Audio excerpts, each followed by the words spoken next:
ఏమన్నంటే ఈ మధ్య ఆయన లోకేష్ గారు వాళ్ళ పార్టీ కార్యకర్త నుంచి ఏదో వేశారట. ఆర్టీఏ మా వాళ్ళు వేస్తే ఆర్టీఏ డీటెయిల్స్ ఇవ్వట్లేదు.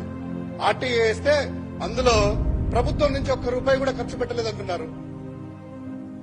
ప్రభుత్వం నుంచి ఖర్చు పెట్టకపోతే ఎవరు పెట్టారు, ఎందుకు పెట్టారు? ఇదే విధంగా ఈ జనసేన వాళ్ళు కూడా అంటా ఉంటారు, మా నాయకుడు సొంత ఖర్చులు పెట్టుకుంటున్నారు అనేటువంటిది మీరు అంటారేమో.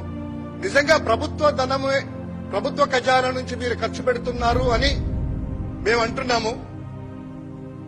ఇన్ని కోట్ల రూపాయల ఉదాహరణ తీసుకుంటే ఈ ముఖ్యమంత్రి గారికే జిఏడి వాళ్ళు ఇచ్చినటువంటి ప్రకారము ఈ సంవత్సరంలో 56 కోట్ల రూపాయలు విమాన ఖర్చులకు ఇచ్చారట.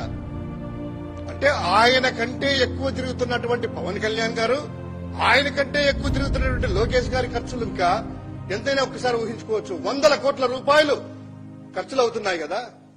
మరి ప్రభుత్వ ఖజానా నుంచి కాకపోతే మీ పార్టీల నుంచి ఖర్చు పెడుతున్నారా, జనసేన నుంచి ఖర్చు పెడుతున్నారా, లేక తెలుగుదేశం పార్టీ నుంచి ఖర్చు పెడుతున్నారా, లేదా హెరిటేజ్ నుంచి ఖర్చు పెడుతున్నారా, లేదా మీరు కాంట్రాక్టులకు ఎక్సెస్ రేటుకి ఇచ్చినటువంటి కాంట్రాక్ట్ సంస్థలు ఖర్చు పెడుతున్నాయా, బినామీ సంస్థలు ఖర్చు పెడుతున్నాయా? ఆ వివరాలైనా కూడా పొందుపరచాలి కదా. ఎందుకు దాచిపెడుతున్నారు? ఎందుకు ప్రభుత్వ జీవోలకు సంబంధించిన బయటికి రావట్లేదు?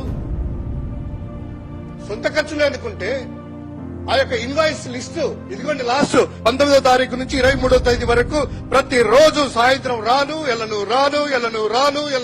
మధ్యలో ఇక్కడ లేకుండా 4 గంటల జర్నీ అంట, 4 గంటలు ఇక్కడ ఉండడమట. మరి దారుణం. మన పవన్ కళ్యాణ్ 21వ తారీఖు అయితే ఆయన 2 గంటల ఇక్కడికి వచ్చారు, 7 గంటలకు వెళ్ళిపోయారు. 4 గంటలు ఏమో జర్నీ చేశారు, 4 గంటలు ఇక్కడ ఉన్నారు. ఎందుకు? ప్రజలు మీకు పరిపాలన చేయడానికి కాదా? మీరు మంత్రిగా బాధ్యత ఎందుకు తీసుకున్నారు? హైదరాబాద్ లో ఉండడానికా?